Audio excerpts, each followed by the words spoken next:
ಕ್ಷಿಪ್ರಕ್ರಾಂತಿ media ಚಾನಲ್ನಿಂದ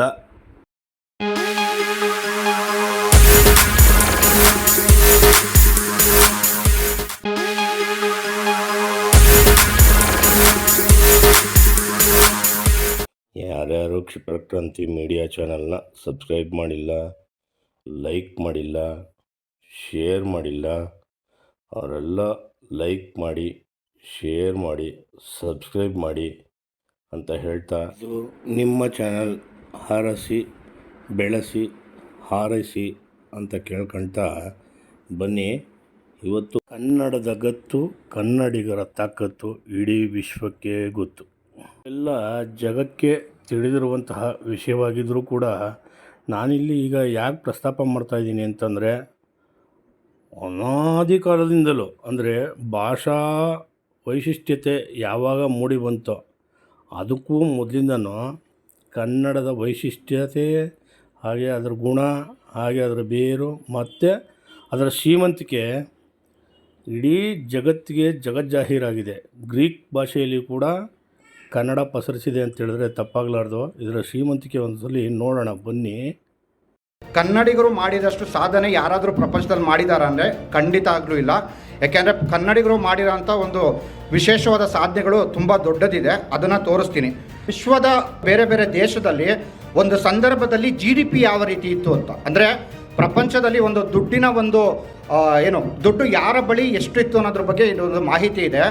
ಈ ಮಾಹಿತಿಯ ಪ್ರಕಾರ ನೀವೇನಾದ್ರು ನೋಡೋದಾದರೆ, ಕ್ರಿಸ್ತಶಕ ಸುಮಾರು 16ನೇ ಶತಮಾನದವರೆಗೂ ನೀವು ನೋಡಿದ್ರೆ ಭಾರತವು ಇಡೀ ಪ್ರಪಂಚದಲ್ಲಿ ಅತಿ ಶ್ರೀಮಂತವಾದ ದೇಶ ಆಗಿತ್ತು ಅನ್ನೋದನ್ನು ಸಾಕಷ್ಟು ರಾಜಕಾರಣಿಗಳು ಅಥವಾ ಸಾಕಷ್ಟು ವಿದ್ವಾಂಸರು ಕೂಡ ಇದ್ರ ಬಗ್ಗೆ ಬರೆದಿದ್ದಾರೆ. ಏನಂದರೆ ಭಾರತ ತುಂಬ ಶ್ರೇಷ್ಠವಾಗಿತ್ತು ಅಂತ. ಸರಿ, ಭಾರತವು ಶ್ರೇಷ್ಠವಾಗಿತ್ತು ಅನ್ನೋದು ಎಲ್ಲರಿಗೂ ಗೊತ್ತು.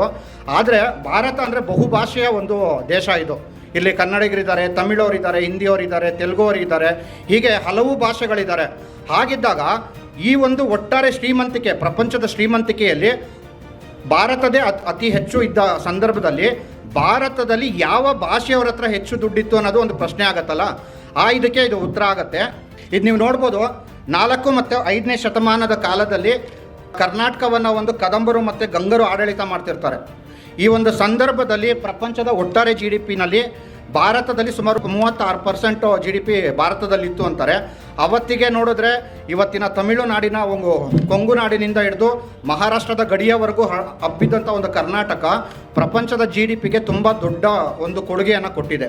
ಎರಡನೇದು ನೀವು ನೋಡಿದ್ರೆ, ಇದು ಬಾದಾಮಿ ಚಾಲುಕ್ಯರ ಮ್ಯಾಪ್. ಇದು ನಮ್ಮದೇ ಕನ್ನಡಿಗರಾದ ಬಾದಾಮಿ ಚಾಲುಕ್ಯರು ನರ್ಮದಾ ನದಿಯಿಂದ ಕಾವೇರಿಯವರೆಗಿನ ಆಡಳಿತ ಮಾಡಿದಂಥ ಒಂದು ಸಂದರ್ಭ.